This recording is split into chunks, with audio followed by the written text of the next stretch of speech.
नमस्कार प्रिय विद्यार्थियों, स्वागत है आप सभी का अभिज्ञान क्लासेस रतनगढ़ के इस डिजिटल प्लेटफॉर्म पर। मैं मूलचंद रूडी लेकर उपस्थित हूं आपके समक्ष एक नई प्रश्नोत्तरी। ये जो प्रश्नोत्तरी है ये आप देख पा रहे हो कि बीएसटीसी, पीटीटी, सीईटी 2024 में आयोजित होने वाली प्रतियोगी परीक्षाओं को मद्देनजर रख के तैयार की गई है, जिसमें हिंदी व्याकरण का महत्वपूर्ण टॉपिक है समास, और समास से संबंधित महत्वपूर्ण प्रश्नों का संकलन है इस प्रश्नोत्तरी में किया गया है। तो बने रहे अंत तक मेरे साथ और देखते हैं कि 2024 का जो पेपर होगा उसमें किस प्रकार के समाज से संबंधित प्रश्न हैं वो प्रश्नोत्तरी में मिलेंगे। तो करते हैं आज की प्रश्नोत्तरी की शुरुआत। देखते हैं आज की प्रश्नोत्तरी का पहला प्रश्न। जब तक मैं चालू करता हूं प्रश्नोत्तरी को तब तक आप अच्छी तरह से कॉपी और कलम निकालकर तैयार हो जाएं आज की प्रश्नोत्तरी को तैयार करने हेतु। आज की प्रश्नोत्तरी का पहला क्वेश्चन ये रहा स्क्रीन पर आपके सामने। क्या पूछा गया पहले क्वेश्चन में कि समास शब्द का अर्थ है। क्या बताना है हमें बताना है समास शब्द का अर्थ, कि समास शब्द का क्या अर्थ है। देखते हैं कौन कौन इस प्रश्नोत्तरी का जो पहला क्वेश्चन है उसका सही उत्तर दे पाते हैं। क्या पूछा गया पहले क्वेश्चन में, समास शब्द है, इस समास शब्द का अर्थ पूछा गया है। संक्षेप, व्यास, टिप्पणी और सार। देखिए समास है, ये समास शब्द दो शब्दों सम उपसर्गे और आस के योग से बना है। सम का अर्थ होता है ठीक प्रकार से या पूर्ण रूप से, और आस का अर्थ है मिलना या समीप आना या पास में बैठना। इस प्रकार समास शब्द है उसका शाब्दिक अर्थ हुआ सम यानी ठीक प्रकार से, आस यानी मिलना, ये तो हुआ शाब्दिक अर्थ। लेकिन हम व्याकरणिक अर्थ की बात करें कि व्याकरण में समास शब्द का क्या अर्थ है, तो प्रिय विद्यार्थियों, जब दो या दो से अधिक शब्दों के मध्य में आए हुए जो कारक चिन्ह हैं या विभक्ति चिन्ह हैं, उन विभक्ति चिन्हों का लोप करके हम एक पद बनाते हैं तो वो प्रक्रिया क्या कहलाती है, समास कहलाती है। यानी दो या दो से अधिक पदों के मध्य आए हुए विभक्ति चिन्हों का लोप करके एक पद बनाने की जो प्रक्रिया है ये प्रक्रिया समास कहलाती है। तो इस प्रकार समास का अर्थ हुआ संक्षेप। समास का अर्थ क्या हुआ, संक्षेप हुआ। यानी समास का अर्थ होता है संक्षेपण करना, कम से कम शब्दों में अधिक से अधिक अर्थ व्यक्त करना ही क्या कहलाता है, समास कहलाता है। तो परीक्षा में प्रश्न ये पूछा जाता है कि समास का विलोम है। अगर आपसे समास का क्या पूछे, विलोम पूछे, तो समास का विलोम क्या होगा, व्यास। समास का विलोम क्या होगा, व्यास।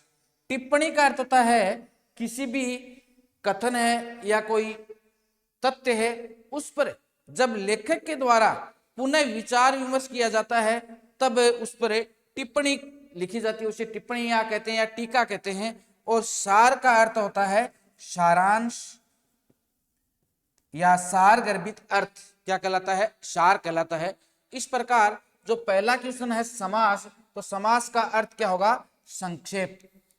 तो समास क्या है प्रिय विद्यार्थियों, समास एक संक्षेपण की प्रक्रिया है जिसमें दो या दो से अधिक मध्य पदों के मध्य आए हुए जो कारक और विभक्ति चिन्ह हैं उनका लोप करके एक पद बनाया जाता है, और यह प्रक्रिया क्या कहलाती है, समास कहलाती है। और समास प्रक्रिया से बना हुआ पद क्या कहलाता है, सामासिक पद या समस्त पद कहलाता है। तो पहला प्रश्न आपका ये था और जिसका सही उत्तर था समास का अर्थ है संक्षेप। बढ़ते हैं आगे और देखते हैं आज की प्रश्नोत्तरी का दूसरा प्रश्न। दूसरा प्रश्न ये रहा आपके सामने। क्या पूछा गया है दूसरे क्वेश्चन में? दूसरे क्वेश्चन में पूछा गया है कि किस समास में अंतिम पद प्रधान होता है? किस समास में अंतिम पद है वो क्या होता है? प्रधान होता है। किस समास में अंतिम पद प्रधान होता है? ध्यान से देखना, क्या पूछा गया है कि किस समास में अंतिम पद है वो प्रधान होता है? तत्पुरुष समास में, द्वंद्व समास में, बहुब्रीहि समास में, अव्ययभावी समास में। देखिए, समास में मुख्यतः पदों की प्रधानता की बात करें तो पदों की प्रधानता के आधार पर समास के भेद हैं, वो होते हैं चार।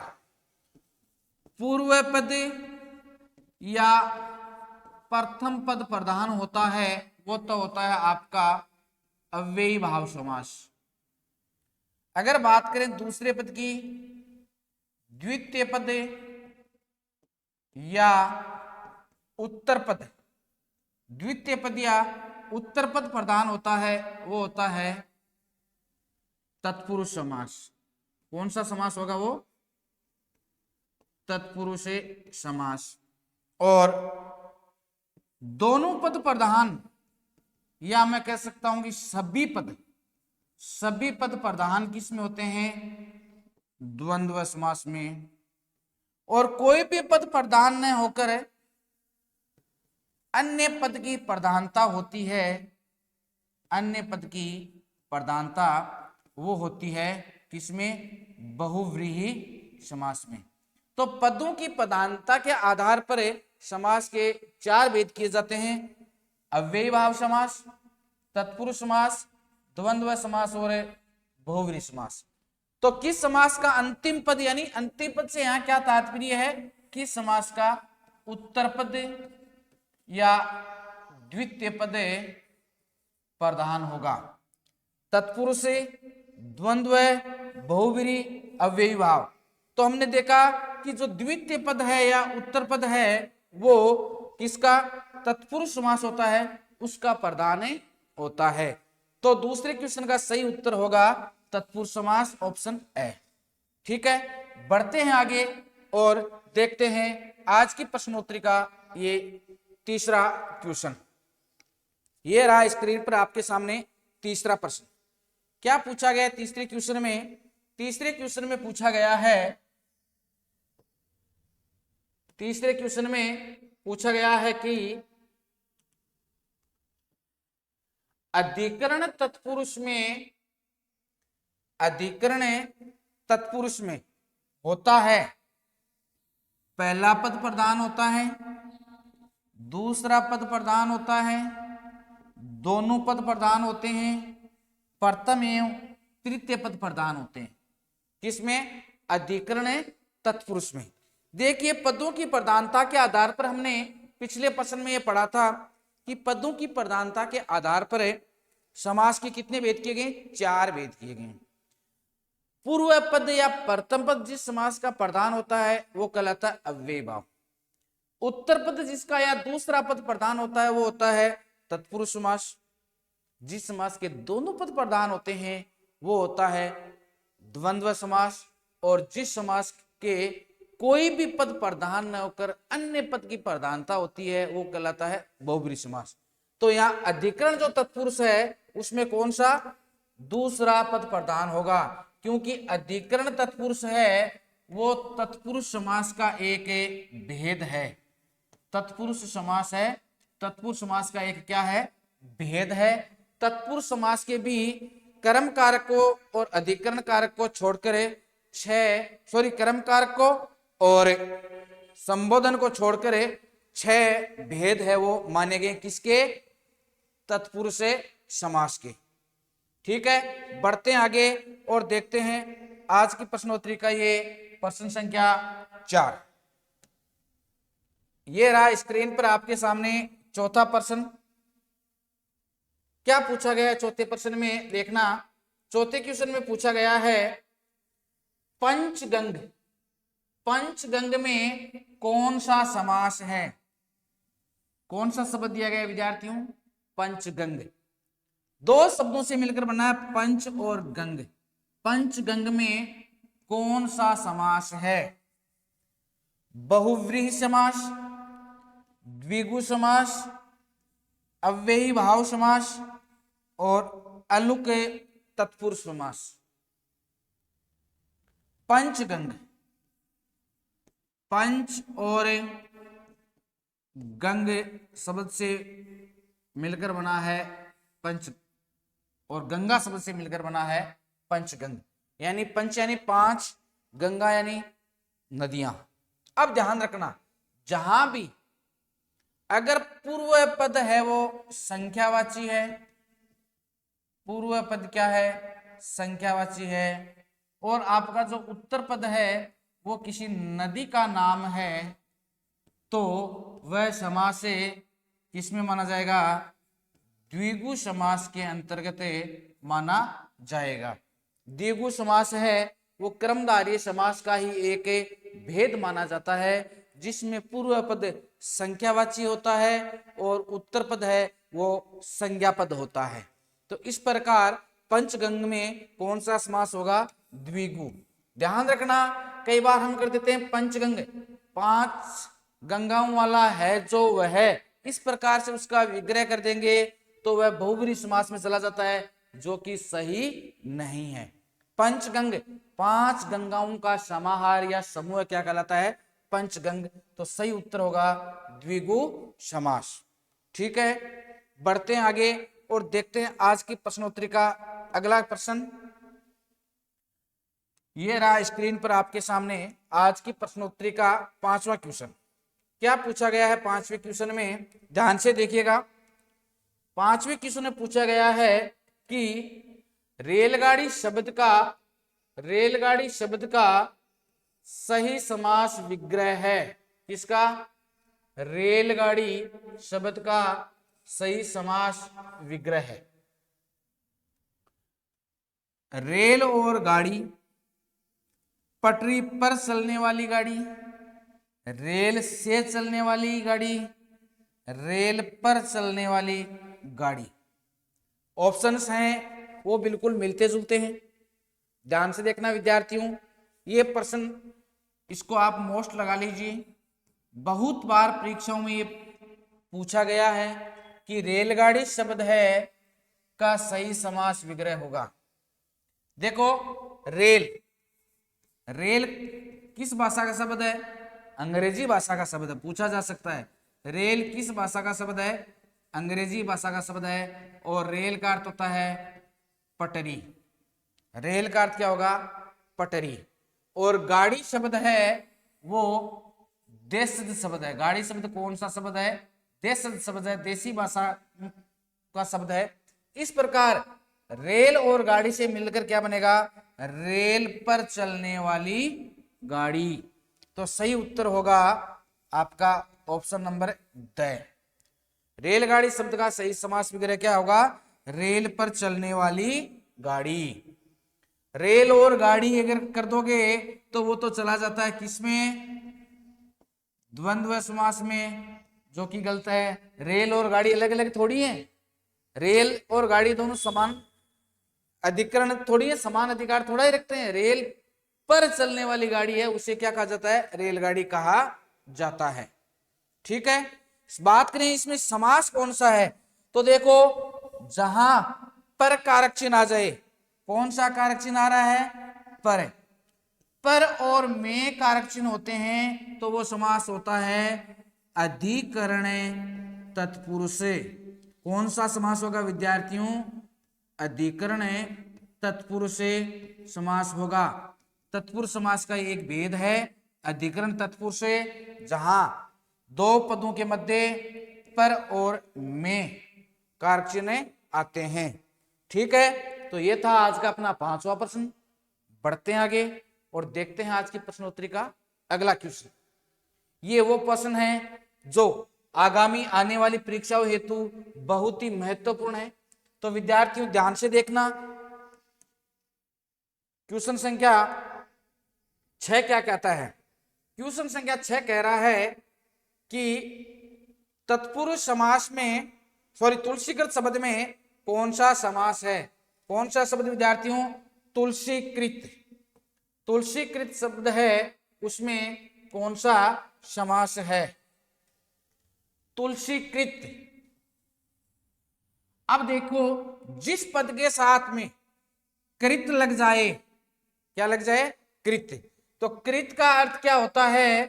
कृत का अर्थ होता है किया हुआ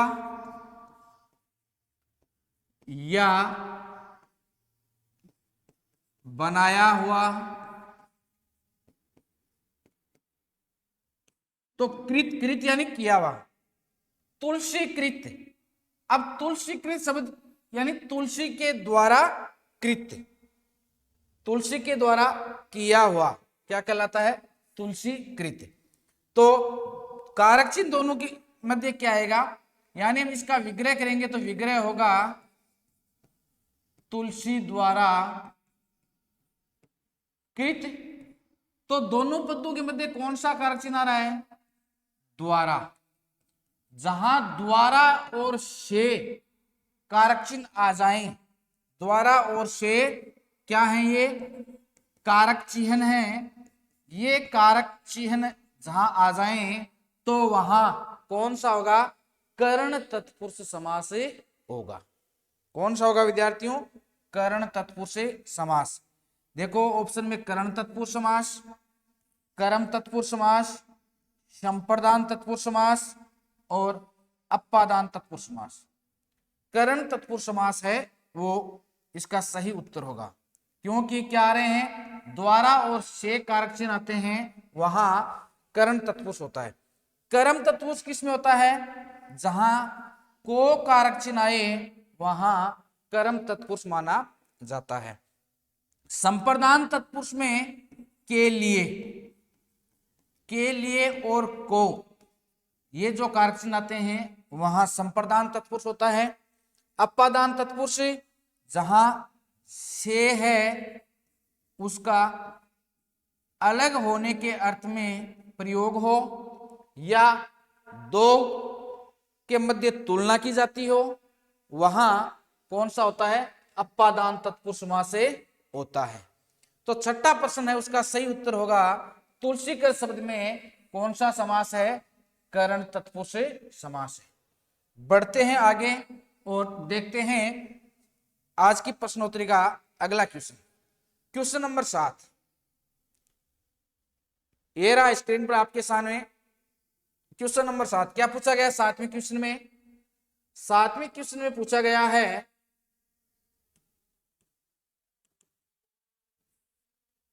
किस शब्द में तत्पुरुष समास है? कौन सा ऐसा शब्द है 4 विकल्प में जिसमें एक में तत्पुरुष समास है? यानी मैं कह सकता हूं कि ये जो 4 ऑप्शंस दिए हुए हैं उनमें से एक ऑप्शन ऐसा है जिसमें तत्पुरुष समास है, यानी वो तत्पुरुष समास का उदाहरण है, और बाकी तीनों ऑप्शन हैं उनमें तत्पुरुष समास नहीं है।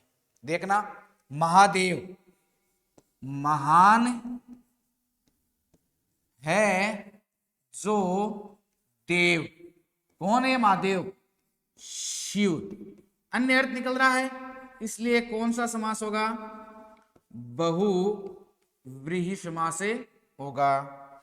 पंचवटी, पंच यानी 5, और वृक्षों का समूह क्या कहलाता है? पंचवटी। तो यहां होगा द्विगु समास। ध्यान रखना विद्यार्थियों, पंचवटी एक स्थान विशेष भी है जहां वनवास के समय श्री राम, लक्ष्मण और सीता निवास करते थे, उस क्षेत्र को भी पंचवटी कहा जाता है। तो उस अर्थ में अगर इसका प्रयोग हो तो यहां कौन सा समास हो सकता है? बहुव्रीहि समास भी हो सकता है। ध्यान रखना। कवि पुंगव, कवियों में पुंगव, कवियों में पुंगव क्या हो गया? कवि पुंगव। पुंगव का अर्थ होता है श्रेष्ठ। नवरात्र, नवरात्रियों का समाहार क्या कहलाता है? नवरात्र। तो यहां तो प्रथम पद संख्यावाची आ गया ने, इसलिए विद्यार्थियों यहां तो होगा द्विगु। कौन सा समास होगा? द्विगु होगा।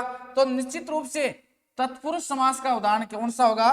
कवि पुंगव, कवियों में पुंगव। अब बात करें कि कौन सा तत्पुरुष है, तो में कारक चिन्ह आ रहा है, में कारक चिन्ह आता है तो वहां होता है अधिकरण तत्पुरुष। कौन सा तत्पुरुष होगा विद्यार्थियों? अधिकरण तत्पुरुष होगा। तो जो 7वां क्वेश्चन था उसका सही उत्तर था ऑप्शन नंबर 6। ठीक है, बढ़ते हैं आगे और देखते हैं ये 8वां क्वेश्चन क्या पूछा गया। 8वें क्वेश्चन में, 8वें क्वेश्चन में पूछा गया है आजानुबाहु, आजानुबाहु शब्द में समास है। क्या पूछा गया विद्यार्थियों? ध्यान से देखना। आजानुबाहु शब्द में समास है। आजानुबाहु, पहले तो आप ये देखिए कि इस शब्द का अर्थ क्या होता है।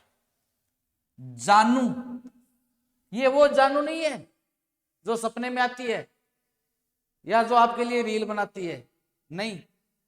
बाहु, जानू का अर्थ तो होता है घुटने, और बाहु का अर्थ हो गया भुजाएं। अब कौन सा उपसर्ग लगा हुआ है विद्यार्थियों? आ उपसर्ग लगा हुआ है, और आ उपसर्ग का अर्थ होता है तक। क्या अर्थ होता है? तक। तो आ जानू बाहु, घुटनों तक जिनकी भुजाएं हैं उसे क्या कहा जाता है? आजानु बाहु कहा जाता है। अब आप देखिए दो शब्द तो यहां हैं, एक तो जानू और बाहु, इसके साथ पूर्व पद है, उसमें क्या लगा हुआ है? आ लगा हुआ है। और आ क्या है विद्यार्थियों? उपसर्ग। जहां आ उपसर्ग लगा है विद्यार्थियों, तो निश्चित रूप से अगर पूर्व पद में उपसर्ग हो तो निश्चित रूप से कौन सा समास होगा? अव्ययी भाव समास होगा। जहां पूर्व पद में उपसर्ग का प्रयोग होता है वहां अव्ययी भाव होता है, कुछ उपसर्गों को छोड़कर। जैसे सु और कु, दो तो ये उपसर्ग है, इनका ध्यान रखना। सु उपसर्ग अगर आपने किसी के पहले लगा दिया, जैसे पुत्र है, पुत्र से पहले आपने अगर सु उपसर्ग लगाया तो क्या बन गया? सुपुत्र। अब यहां ये सु उपसर्ग है वो क्या बता रहा है? विशेषता बता रहा है। तो जहां विशेषता बताता है वो क्या होता है? विशेषण। और जहां विशेषण विशेष्य का संबंध पाया जाता है तो वहां अव्ययी भाव समास में होकर विद्यार्थियों कौन सा समास माना जाता है? कर्मधारय समास माना जाता है। तो आ उपसर्ग लगा हुआ है, आ का अर्थ होता है तक या पर्यंत, तो आ उपसर्ग है तो कौन सा उत्तर होगा सही? ऑप्शन नंबर द, अव्ययी भाव। तो आजानुबाहु शब्द में कौन सा समास है? अव्ययी भाव समास है। मैं आशा करता हूं कि शायद आप समझ गए होंगे कि जानू का अर्थ होता है घुटने, बाहु का अर्थ होता है भुजाएं, उनके साथ आ उपसर्ग लगा हुआ है तो क्या बन गया? आजानु बाहु, अर्थात घुटनों तक जिसकी भुजाएं हैं। आ उपसर्ग है और आ उपसर्ग होने के कारण है इसमें कौन सा समास माना गया है? अव्ययी भाव समास माना गया है।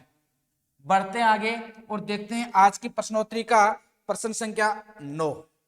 ये रहा स्क्रीन पर आपके समक्ष से प्रश्न संख्या 9। क्या पूछा गया है 9 में? ध्यान से देखना, बहुत ही शानदार क्वेश्चन है ये, लगाइए अपना दिमाग और बताइए कि सही उत्तर क्या होगा। शाखा मृग शब्द में समास है। पहली बात तो इस शब्द का आप विग्रह कीजिए और बताइए कि शाखा मृग का अर्थ क्या होगा या विग्रह क्या होगा। शाखा पर विचरण करने वाला मृग, मृग कहते हैं हरिण को। तो शाखा पर विचरण करने वाला मृग कौन होता है भाई? शाखा पर विचरण कौन करता है? ये शब्द है, यौगिक रूढ़ शब्द है, दो शब्दों से मिलकर बना हुआ है, एक तो शाखा और दूसरा मृग से, इसलिए योग रूढ़ है। और योग रूढ़ है वो किसी न किसी के लिए प्रचलित है। जैसे मैं बात कहूं कि त्रिनेत्र, तीन है जिसके नेत्र वह है, अर्थात कौन? भगवान शिव। तो योग रूढ़ शब्द होते हैं वो किसी न किसी के लिए प्रचलित होते हैं, प्रसिद्ध होते हैं, इसलिए ये भी योग रूढ़ शब्द है। तो निश्चित रूप से ये भी किसी के लिए प्रचलित है, प्रसिद्ध है। तो निश्चित रूप से जो जितने भी योग रूढ़ शब्द होते हैं वो किस समास के उदाहरण माने जाते हैं? बहुविधि समास के उदाहरण माने जाते हैं। याद रखना विद्यार्थियों ये बात, जो भी योग रूढ़ शब्द होते हैं दो शब्दों से मिले हुए होते हैं और किसी अन्य के लिए प्रचलित हैं, अन्य के लिए प्रयुक्त किए जाते हैं, वो कहलाते हैं आपके कौन से? योग रूढ़ शब्द। और योग रूढ़ शब्द होते हैं उन योग रूढ़ शब्दों में सदैव बहुव्रीहि समास होता है। तो शाखा मृगे, शाखा पर विचरण करने वाला हरिण या मृग, ये किसके लिए प्रयुक्त हुआ भाई? कौन बताएगा? ये प्रयुक्त हुआ है किसके लिए? वानर के लिए। और इसमें समास कौन सा होगा? बहुव्रीहि। बहुत ही इंपॉर्टेंट क्वेश्चन है यह, निश्चित रूप से परीक्षा में पूछा जाएगा, तो याद रखिए। बढ़ते हैं आगे और देखते हैं आज की प्रश्नोत्तरी का प्रश्न संख्या 10। क्या पूछा गया 10वें क्वेश्चन में? द्विगु समास का क्या पूछा गया विद्यार्थियों? द्विगु समास का उदाहरण नहीं है। द्विगु समास का उदाहरण नहीं है। विशेष रूप से ध्यान रखना, किसका? नहीं का। किस समास का? द्विगु समास का। कौन सा होता है द्विगु समास? प्रथम पद क्या हो? प्रथम पद विद्यार्थियों क्या हो? संख्यावाची। प्रथम पद क्या हो विद्यार्थियों? संख्यावाची हो। और दूसरा पद क्या हो? संज्ञा हो। तो वो कौन सा समास होता है? द्विगु समास। अगर मैं बात करूं कि द्विगु समास किस समास का उपभेद है, तो कर्मधारय जो समास है उस कर्मधारय समास का ही एक ये क्या है? उपभेद है। और कर्मधारय है ये तत्पुरुष समास का उपभेद है। द्विगु समास का उदाहरण नहीं है। देखना, दोपहर, दो पहरों का समय दोपहर, बिल्कुल।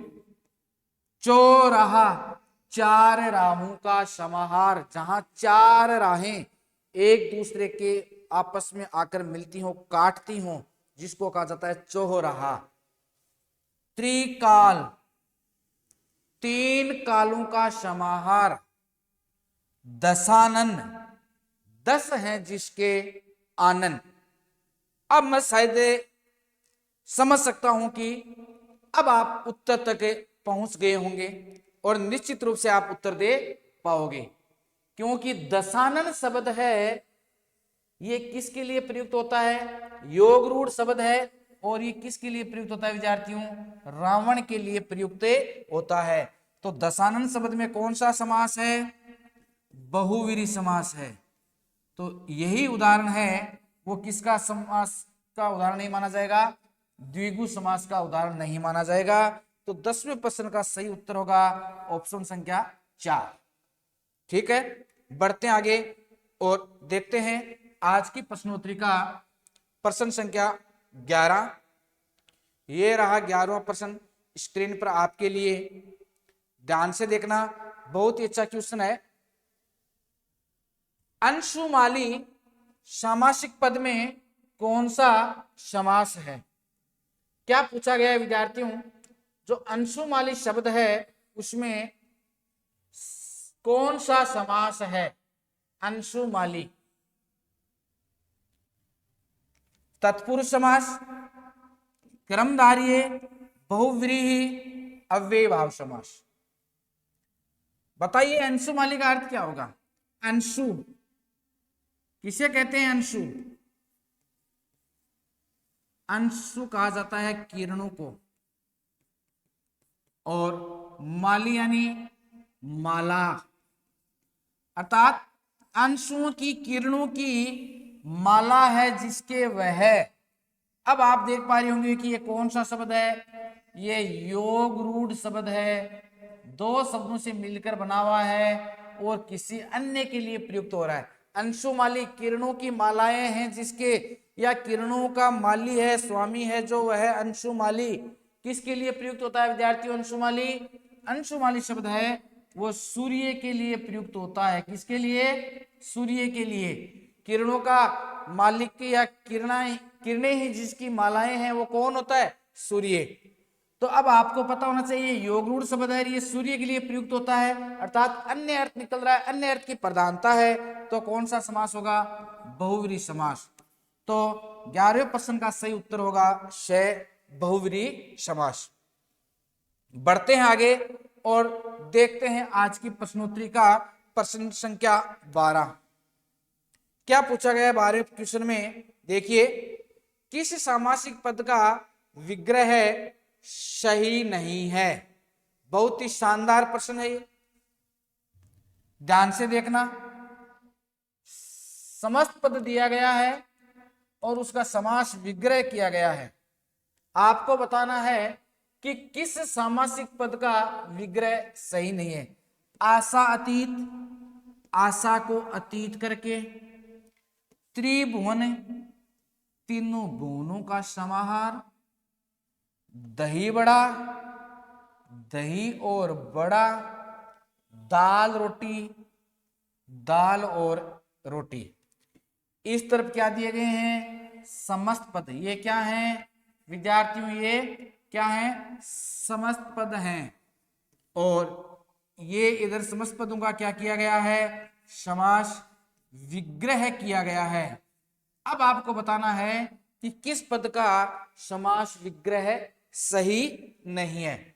आशा अतीत, आशा को अतीत करके बिल्कुल सही है। आशा अतीत, आशा को पार करके, या आशा के अतीत है जो है आशातीत, बिल्कुल सही है। त्रिभुवन तीनों भुवनों का समाहार, बिल्कुल सही है। दाल रोटी, दाल और रोटी, बिल्कुल दोनों पदों की प्रधानता है। कौन सा समास हो जाएगा? द्वंद्व समास। आशातीत, आशा से परे, कौन सा हो जाएगा? अव्ययी भाव समास। त्रिभुवन तीन भुवनों का समाहार, कौन सा समास होगा? द्विगु। तो फिर दही बड़ा, दही बड़ा का विद्यार्थियों समास विग्रह दही और बड़ा नहीं होगा, समास विग्रह होगा दही में डूबा हुआ बड़ा। अब यहां डूबा हुआ जो शब्द है उसका लोप हो रहा है। क्या करते समय? समास बनाते समय, समस्त पद बनाते समय डूबा हुआ है उस पद का लोप हो रहा है, तो इसलिए कौन सा समास होगा? ये लुप्त पदे तत्पुरुष समास। तत्पुरुष समास का भेद है लुप्त पदे तत्पुरुष समास। तो आपके 12वें प्रश्न का सही उत्तर होगा ऑप्शन नंबर 6।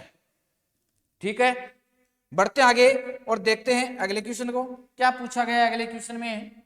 अगले क्वेश्चन में पूछा गया है किस विकल्प में समास विग्रह सही नहीं है? यह भी बहुत शानदार क्वेश्चन है विद्यार्थियों। एक तरफ समस्त पद दिए गए हैं, दूसरी तरफ समास विग्रह किया गया है उनका। आपको यह बताना है कि किस समस्त पद का जो समास विग्रह है वो सही नहीं है। ठीक है, देखिए पहले क्वेश्चन में, ऑप्शन में क्या है? गुरु दक्षिणा। क्या दिया गया विद्यार्थियों? गुरु दक्षिणा, गुरु के लिए दक्षिणा। पंचानन, 5 हैं जिसके आनंद। पुस्तकालय, पुस्तक और आलिए। सुलोचना, सुंदर हैं जिसके लोचन। ध्यान से देखिएगा, ऑप्शंस बहुत अच्छे हैं, चारों ऑप्शन ही अच्छे दिए गए हैं। गुरु दक्षिणा, गुरु के लिए दक्षिणा बिल्कुल सही है। गुरु के लिए दक्षिणा, तो कौन सा होगा इसमें? संप्रदान तत्पुरुष। कौन सा समास होगा? संप्रदान तत्पुरुष। पंचानन, पांच हैं जिसके आनन वह पंचानन किसके लिए प्रयुक्त होता है भाई? ब्रह्मा जी के लिए। तो इसमें कौन सा समास होगा? बहुव्रीहि, बहुव्रीहि समास होगा। पुस्तकालय, पुस्तक और आलय नहीं। सुलोचना तो बिल्कुल सही है, सुंदर है जिसके लोचन वह कौन होता है? सुलोचना, सुंदर लोचन वाली। पुस्तक और आलय का समास विग्रह होगा पुस्तक के लिए आलय। आलय का अर्थ होता है विद्यार्थियों स्थान, कि पुस्तक के लिए जो स्थान होता है वो कहलाता है पुस्तकालय। तो 13वां क्वेश्चन है, उसका सही उत्तर होगा स ऑप्शन है। उसमें समस्त पद का समास विग्रह सही नहीं किया गया है। बढ़ते हैं आगे और देखते हैं क्वेश्चन संख्या 14। क्या पूछा गया है 14वें क्वेश्चन में? 14वें क्वेश्चन में पूछा गया है कि निम्नलिखित में से कौन से पद में संधि और समास दोनों हैं? बहुत ही शानदार प्रश्न है विद्यार्थियों। ऐसा कौन सा समस्त पद है जिसमें संधि और समास दोनों दिए गए हैं? ध्यान से देखना कि कौन सा ऐसा पद है जिसमें क्या है? संधि और समास दोनों है। जीवन मरण, पंचतत्व, हस्तलिखित, नीलाकाश। जीवन मरण, जीवन और मरण, कौन सा समास हो जाएगा? द्वंद्व समास। पंचतत्व, पांच तत्व, हस्तलिखित, हस्त से लिखित, कौन सा समास हो जाएगा? कर्ण तत्पुरुष। नीला आकाश, नीला है जो आकाश, तो कौन सा समास हो जाएगा विद्यार्थियों? कर्मधारय। अब बताना क्या है, ये तो मैंने विश्लेषण किया इनका। बताना क्या है कि जहां संधि और समास दोनों है, तो संधि और समास दोनों किस में है? नीला आकाश में। नीला और आकाश, इन दोनों पदों को मिलाएंगे तो नीला में आ और आकाश में आ और आ स्वर परस्पर मिलकर दीर्घ आ स्वर में बदल जाते हैं। और कौन सी संधि हो जाती है विद्यार्थियों? दीर्घ स्वर संधि। तो ये जो चौथा ऑप्शन है इसमें संधि और समास दोनों है।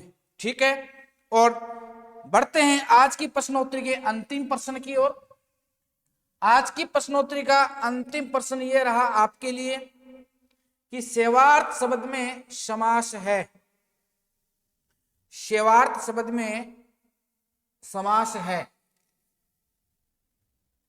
क्या पूछा गया है कि जो सेवार्थ शब्द है उसमें कौन सा समास है?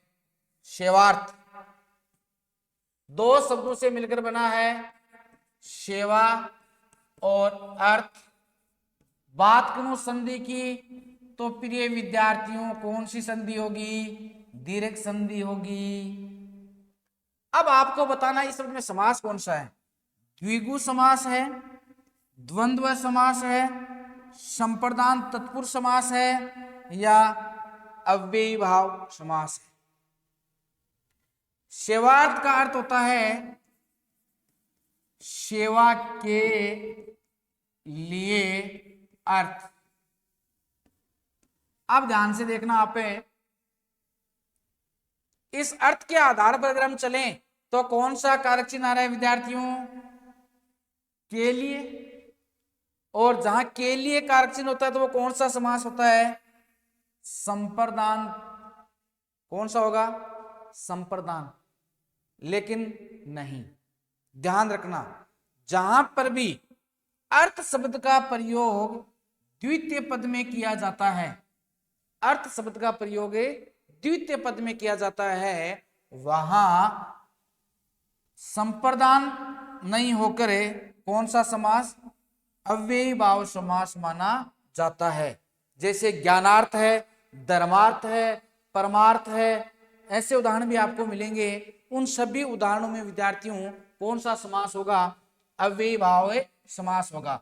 अर्थ शब्द का प्रयोग उत्तर पद में किया गया है, इसलिए नियम के अनुसार कौन सा समास होगा, अव्ययी भाव समास होगा। तो इस प्रकार विद्यार्थियों ये थी समास पर आधारित अपनी 15 प्रश्नों की बहुत ही महत्वपूर्ण प्रश्नोत्तरी, जिसमें पिछली कक्षाओं में आए हुए और आगामी आने वाली प्रतियोगी परीक्षाओं हेतु महत्वपूर्ण प्रश्नों का जो सार है वो आपके समक्ष मेरे द्वारा प्रस्तुत किया गया। अगर आपको ये क्लास अच्छी लगे तो इसे लाइक एवं शेयर जरूर करें, तथा जो विद्यार्थी हमसे हिंदी विषय की विशेष तैयारी करना चाहते हैं उनके लिए हमारा प्ले स्टोर पर मोबाइल ऐप है अभिज्ञान क्लासेस रतनगढ़, वहां पर जाइए और कोर्स परचेज कीजिए और हमके साथ जुड़िए और अच्छी तरह से अपनी जो ऊंचाइयां हैं, जो तैयारी है, उसको आप अंजाम देवें। इसी आशा के साथ धन्यवाद। जय हिंद, जय भारत।